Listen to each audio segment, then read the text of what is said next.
Metabolismo lento após os 30, 40, 50 anos. Na pré-menopausa e também na menopausa, as mulheres sofrem, doutor Cristiano, com metabolismo lento. E a gordura na barriga só aumenta, o formato do corpo da mulher muda.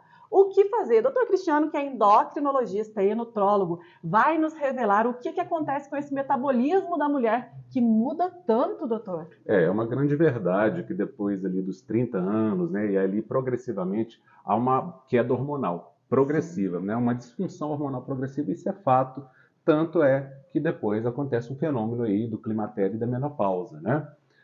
Mas a boa notícia, Nutri, é que isso tem solução, que nenhuma mulher está condenada a ter uma queda de metabolismo porque ela está tendo uma disfunção hormonal que naturalmente progressiva. Tudo isso tem como ser revertido, melhorado, através de técnicas naturais, através da alimentação, da combinação alimentar que vai interagir bem com os hormônios e trazer esses hormônios de volta ao equilíbrio. E quando se fala de metabolismo, nós precisamos pensar em hormônios diretamente. É uma coisa leva a outra. Por quê? Quem regula o metabolismo no nosso corpo não é contagem de caloria, é o equilíbrio hormonal. São esses grandes maestros que coordenam todas as funções do nosso corpo, incluindo e principalmente a nossa taxa metabólica basal, Nutri. A gente tem que lembrar que é a taxa metabólica basal, não é a taxa metabólica em exercício. Por isso que o exercício não é o principal fator, que nós vamos falar depois. Olha só. É a taxa metabólica basal, que é aquele metabolismo que é necessário para fazer o coração bater, fazer o nosso corpo funcionar, gerar o calor, né? Gerar as nossas funções básicas em repouso. É ele que determina 80, 70, 80% do nosso gasto energético no dia. Então é ele que vai determinar se o metabolismo daquela pessoa está lento ou normal.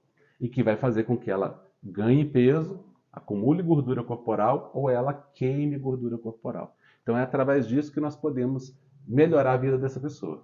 Então quer dizer que existe uma alimentação que não combina com os nossos hormônios e existe uma alimentação que combina com os nossos hormônios? Existe, né? E é interessante porque todo mundo pensa em emagrecimento na forma de restrição calórica. Eu tenho que diminuir, o que eu tenho que tirar da minha alimentação, qual o número de calorias que eu tenho que reduzir ou queimar, né? Fazendo exercício, eu volto a falar, não é o exercício, é a taxa metabólica basal. Então essa lógica da caloria leva as pessoas ainda mais para um processo de círculo vicioso, onde ela só vai ganhando cada vez mais peso, o metabolismo vai ficando cada vez mais lento. Por quê? Porque a restrição alimentar ela reduz a taxa metabólica basal, exatamente aquela que vai determinar se o indivíduo vai engordar ou emagrecer.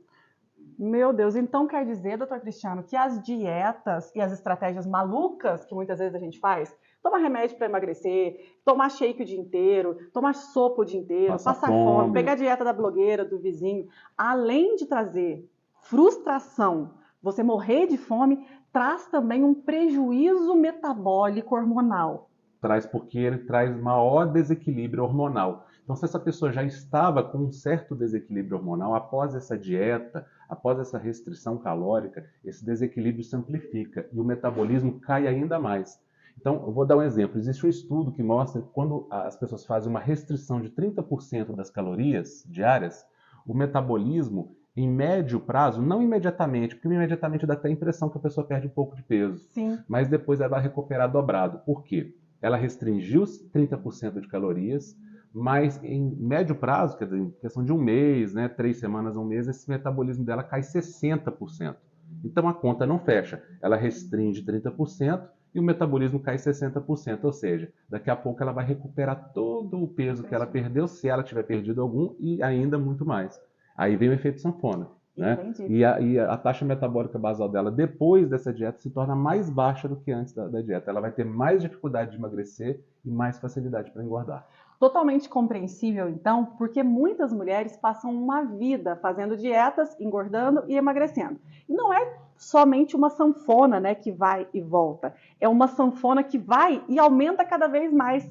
Porque se você hoje tem 80 quilos, faz uma dieta restrita, emagrece 5, mas cai sua taxa metabólica basal. Quando você engorda, você não engorda só esses 5, engorda os 5 e mais um pouco. Por isso que durante a vida você passa por emagrecimentos e ganhos de peso muito grandes. Então, para reverter o jogo, é preciso resetar o corpo.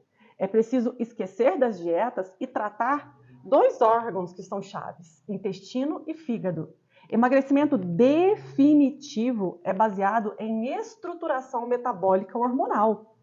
E isso acontece com alimentos, mas alimentos estratégicos, usados de uma forma no seu dia a dia, porque o horário importa, a combinação importa, a frequência importa e como você come esse alimento importa. Inclusive, dentro da combinação, até a ordem que você come o alimento, que você vai combinar, né? Então, se você combinar um alimento 1 com 2, se você come o 2 antes do 1, já não tem o mesmo efeito. Então, são pequenos detalhes que promovem grandes mudanças, pequenas dobradiças que movem grandes portas, né?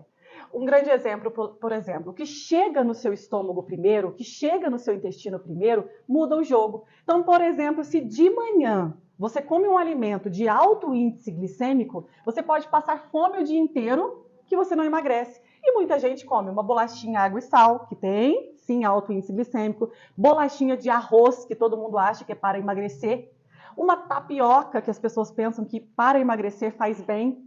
Isso em jejum tem alto índice glicêmico. Você pode passar fome depois que você não emagrece. E não importa se esses alimentos têm baixa, ou às vezes, muitas vezes até 0 caloria. Tipo a bolacha de arroz, né, doutor? Eles vão engordar.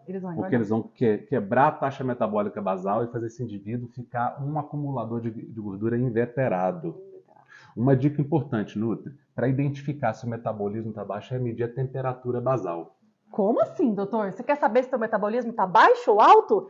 Faça essa dica que o doutor Cristiano vai te ensinar agora. Pega papel e caneta. Vamos lá, doutor. Isso. Quando acordar de manhã, já deixa um termômetro do lado da cama. De preferência, o termômetro de mercúrio. É melhor. Ele é mais preciso. Aquele que a gente usa para criança? Aquele termômetro antigo mesmo, né? Entendi. Que não é digital. Então, deixa ele já na cabeceira da cama e você vai dormir, né, normalmente. Quando você acordar de manhã, antes de levantar da cama, porque isso é muito importante, que você se movimentar, você vai aquecer o corpo. Certo. Antes de levantar da cama, você pega o termômetro e coloca debaixo do braço, espera 5 minutos, olha a temperatura e anota.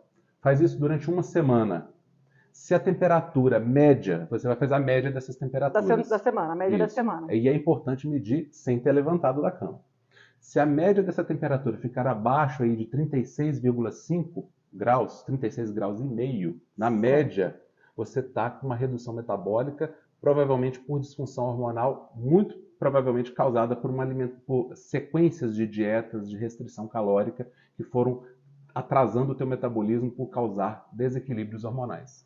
Faça esse teste do seu metabolismo, entenda que tem jeito de mudar, mas que não é do jeito que você já fez a vida inteira. E continue nos acompanhando, porque aqui você vai descobrir o grande segredo do emagrecimento definitivo com saúde, porque você merece ganhar saúde.